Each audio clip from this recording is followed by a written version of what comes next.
Después de la Revolución Francesa, ha tenido lugar en Europa una revolución rusa, que una vez más ha enseñado al mundo que incluso los invasores más fuertes pueden ser rechazados cuando el destino de la patria está verdaderamente en manos de los pobres, los humildes, los proletarios y el pueblo trabajador. Pavón, 1991. Hola, el día de hoy vengo a hablarte de una de las revoluciones que marcó el siglo XX en Europa. Una revolución de la que se dice incluso que sus consecuencias prácticas fueron mayores que las que ocurrieron en 1789 con la Revolución Francesa. Vengo a hablarte de la Revolución Rusa ocurrida en 1917. Con esta revolución parece que el viejo mundo había perdido el mandato del cielo y un nuevo mundo empezaba a vislumbrarse. Rusia era una monarquía absoluta con una economía rural y que era gobernada por la última dinastía zarista, quienes eran herederos de los emperadores romanos, los Romanov. Así se dividía entre la nobleza y el pueblo. Estos eran principalmente campesinos. O sea, en este país o eras muy rico o eras muy pobre. Tenía una gran cantidad de campesinos y era un país principalmente agrario que estaba marcado por la pobreza, la ignorancia y el atraso. Ahora bien, para entender la revolución que hoy nos convoca, hay varios elementos que hay que tener en cuenta. Como por ejemplo, en ese momento se estaba llevando a cabo la Primera Guerra Mundial, también conocida como la Gran Guerra, en donde los constantes enfrentamientos con Alemania, por ejemplo, hizo que se perdieran muchísimos soldados rusos. Dato curioso, Rusia fue uno de los países que más bajas tuvo en la Primera Guerra Mundial.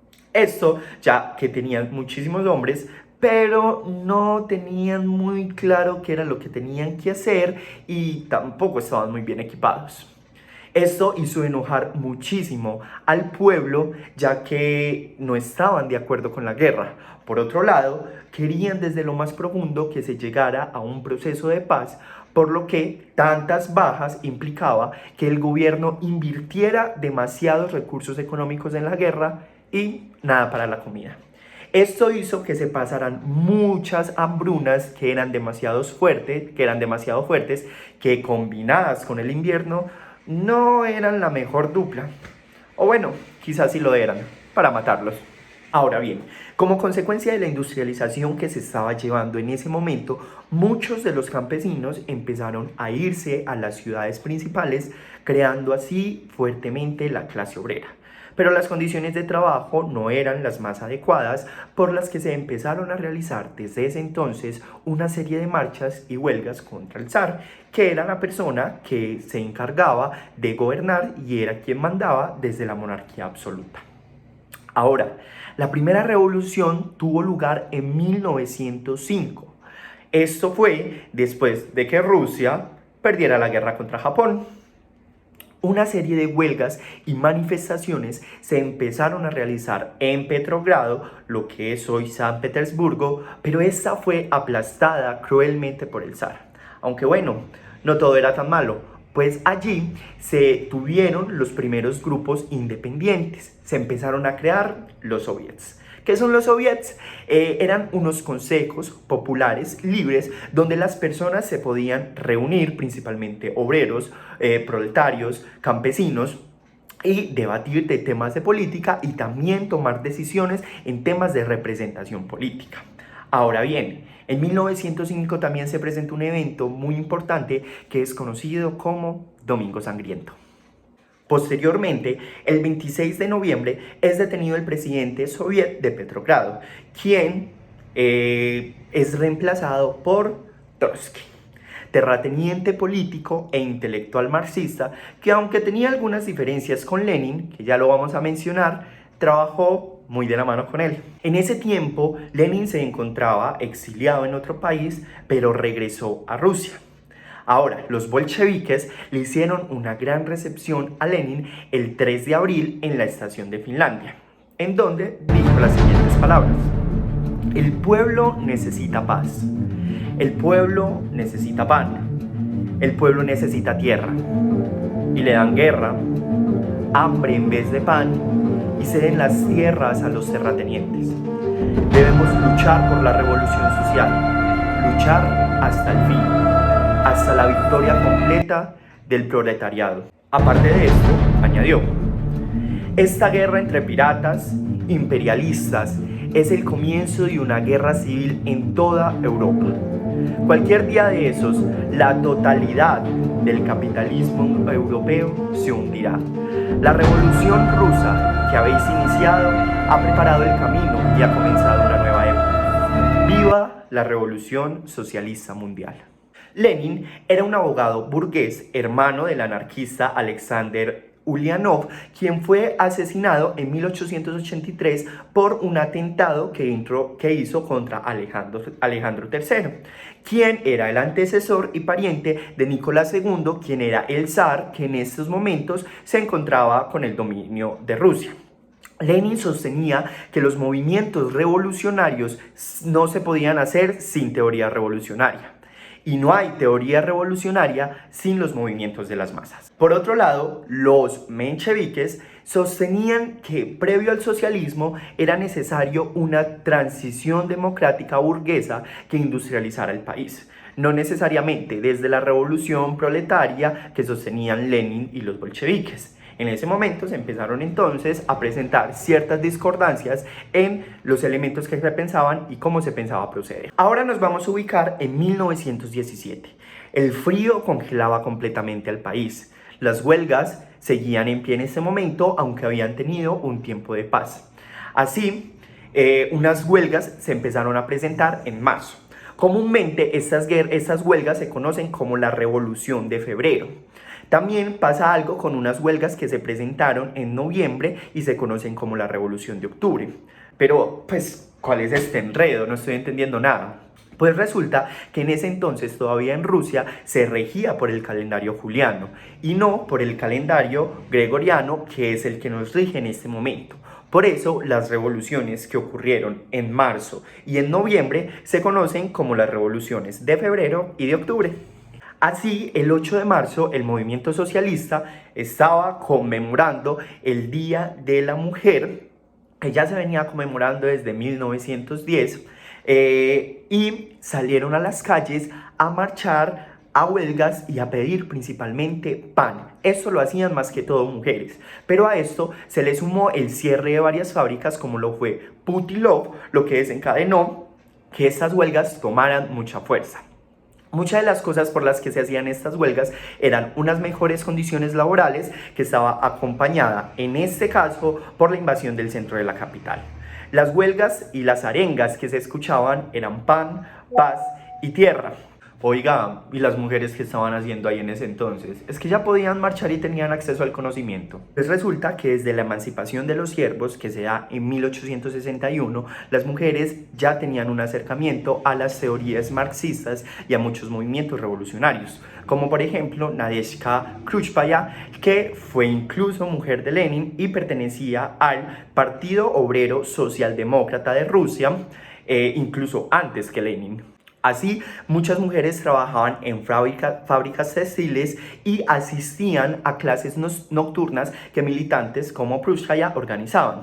Ahora, en ese febrero, mientras las mujeres estaban tratando de conseguir pan y alimento para sus familias, gritando justamente "queremos pan", se unieron esas demás fábricas y demás movimientos obreros. Así, el Día de la Mujer terminó por convertirse como el primer día de la revolución. También es importante tener en cuenta que las tropas del zar en ese momento no atacaron a la multitud y más bien se fraternizaron con ellas. Esto permitió que la revolución triunfara e hizo que el zar Nicolás II se abdicara, derrocando así la monarquía que estaba en Rusia y tumbando el régimen zarista que llevaba cientos de años en el poder. Con esto empiezan los gobiernos provisionales.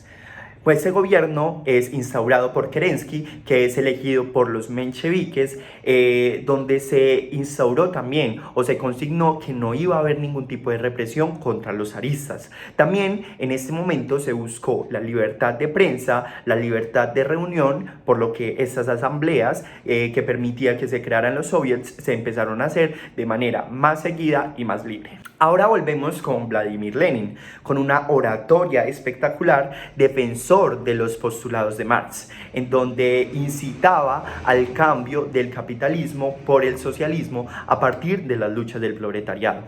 Por otro lado, Lenin proponía que se firmara la paz con Alemania. Recordemos que en ese momento se encontraban en la Primera Guerra Mundial y eso afectaba mucho al país. También incitaba una especie de reforma agraria donde se le devolvieran las tierras a los campesinos y se quitaran las tierras a la burguesía.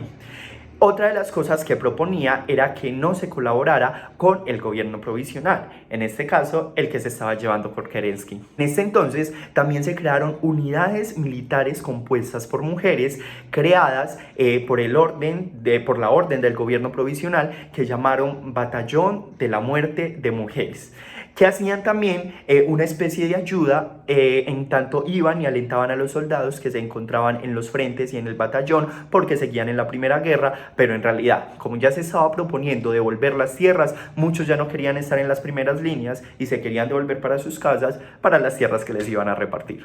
Dato curioso, si no es por el pensamiento que permitió la Primera Guerra Mundial y la crisis que se llevaba en Rusia, posiblemente el zarismo habría evolucionado hasta llegar a una sociedad industrial, liberal y capitalista. Ahora nos vamos a octubre de 1917, unos eventos ocurridos el 6 y el 7 de noviembre, pero que en esos días, como ya hemos mencionado por el calendario juliano que manejaban, eran el 24 y 25 de octubre. Aquí se genera un nuevo estallido. Se da la lucha del viejo orden contra la revolución social. Estas revoluciones sociales eran a las que se asociaba la Unión Soviética y el comunismo internacional. Su finalidad en ese momento no era instaurar la libertad y el socialismo en Rusia, sino llevar a cabo una revolución proletaria mundial. Para esto, los bolcheviques tomaron puntos estratégicos y atacaron al Palacio de Invierno. Así pudieron derrocar al gobierno provisional y permitieron, por ejemplo, firmar la paz con Alemania, elemento que encabezó Trotsky, repartir la tierra, establecer el control obrero de la producción, y también se reconoció el derecho de autodeterminación en los pueblos de Rusia. La Revolución de Octubre originó el movimiento revolucionario a mayor alcance conocido en la historia moderna. Como los bolcheviques iban creciendo, decidieron hacer una asamblea constituyente, donde iban a mirar si el pueblo estaba de acuerdo con que ellos gobernaran. La hora pasa, resulta y acontece que los bolcheviques perdieron totalmente y gana el Partido Social Revolucionario. Pero bueno, como Lenin en ese momento lideraba a los bolcheviques, ordenó a la Guardia Roja disolverlo. En busca de este poder que estaban necesitando en ese momento, se crea la Cheka, que es mayormente conocido como el Terror Rojo, en donde se encargaron en ese momento de exterminar a todo aquel que fuera parte de la oposición, pero desde técnicas de tortura terroríficas y no convencionales. Incluso desde aquí es donde empiezan a nacer los primeros campos de concentración. Sí, esos mismos que en unos años más tarde Hitler iba a utilizar. Por este elemento, alguna nostalgia que se tuviera del antiguo régimen y el desconcierto con Lenin, se crea el Ejército Blanco, conformado por algunos militantes partidarios del zar. Esto da inicio a una guerra civil, conocida como la Guerra Civil Rusa. En julio de 1918, por ejemplo, se cree que por orden de Lenin, el zar es asesinado con toda su familia por completo. Así se enfrentó el Ejército Blanco, que era quienes defendían el zar, y el Ejército Rojo, que estaba conformado por los bolcheviques, y el Ejército Rojo ganó la Guerra Civil Rusa. Así se lanza una señal no solo nacional, sino internacional, de sustituir el capitalismo por el socialismo y convertir, como menciona Hobsbawm, los dolores y convulsiones en el nacimiento de un nuevo mundo. El final de la guerra civil permitió que toda Rusia fuera gobernado por los bolcheviques. Los intereses a que no se quedara solamente en un elemento nacional, sino internacional, se lleva a que en 1922 se creara la Unión de Repúblicas Socialistas Soviéticas, y esta acabaría después en 1991. Estos elementos también ayudaron a que se detonaran diferentes revoluciones y revolucionarios en los países occidentales industrializados. como por ejemplo fue la Revolución Espartaquista en Alemania, liderada por Rosa Luxemburgo y Karl Liebknecht. Intentaron poner un régimen comunista, aunque lastimosamente fracasaron. También se crea la Internacional Comunista en 1919, que intentaba coordinar los esfuerzos revolucionarios en todo el planeta. Tras la muerte de Lenin en 1924, Stalin se impone en el poder, defendiendo fielmente la idea de abandonar la revolución mundial y reemplazarla por la del socialismo en un solo país. En 1929 acaparó los poderes e instauró una dictadura como gran benefactor del pueblo, donde reforzó el poder del Partido Comunista. Los soviets, por ejemplo, ya no eran libres y populares como lo solían ser antes, sino que tenías que ser comunista para poder entrar y participar en ellos. Por otro lado, instauró el terror con la NKVD, o la policía política, que también ayudaban al control de la cultura, el pensamiento y la sociedad. Incluso en el arte solamente se podían abordar temas que implicaran las políticas de Stalin y los elementos comunistas que éste proponía. Ahora bien, ¿qué pasa con toda esta revolución? Pues básicamente, bajo las revoluciones que se llevaron en este periodo, se permitió que se acabara la guerra con Alemania en tanto se firmó la paz con la misma. Se permitió también una especie de reforma agraria que permitió la división de tierras y que se expropiaran a quienes las tenían en tanto a la burguesía para dárselas a campesinos. Se acabó con la monarquía absoluta de los zaristas que llevaba cientos y cientos de años. Permitió que Rusia fuera el primer país comunista mundial e incitó a las nuevas revoluciones. También erigió el poder del proletariado y se reconocieron como parte de las luchas y movimientos sociales. Que se podía evitar o no la revolución, la violencia, es un elemento que hoy nos podemos plantear. Pero hay que tener en cuenta algo: el antiguo régimen ya venía desfalleciendo, las monarquías venían cayendo. De alguna u otra manera, los zaristas tenían que entregar el poder. Quizá no por los medios de guerra que se utilizaron en ese momento, pero tarde o temprano, fuera Lenin, Stalin, Trotsky, llegaría otro que pediría el poder de alguna u otra manera. También era necesario que se repartieran las tierras a los campesinos, más en un país como Rusia, que casi el 90% de su población era población rural y se dedicaba a trabajar la tierra. Por otro lado, se reconoce y permite reconocer el poder del proletariado en las luchas sociales, incluso actuales. En tanto, los gobiernos, por más estructurados que estén, por más poder que tengan, no van a poder resistir a la unión y a la lucha del proletariado. Así, la Revolución Rusa es uno de los ejemplos de las tantas guerras y revoluciones que vivió Europa en el siglo XIX y XX y que nos muestra otras formas de leer y de reflexionar frente a la historia. También nos brinda una visión de por qué en este momento las realidades sociales se han llevado de tal manera y no se han seguido instaurando elementos, por ejemplo, monárquicos como los que se tenían en ese tiempo. Ahora, resulta cuestionante por qué, por ejemplo, en países como España se sigue teniendo la visión del rey. En muchas de esas monarquías son monarquías parlamentarias, en tanto el rey no tiene ningún tipo de poder y de hecho es ahí como una decoración.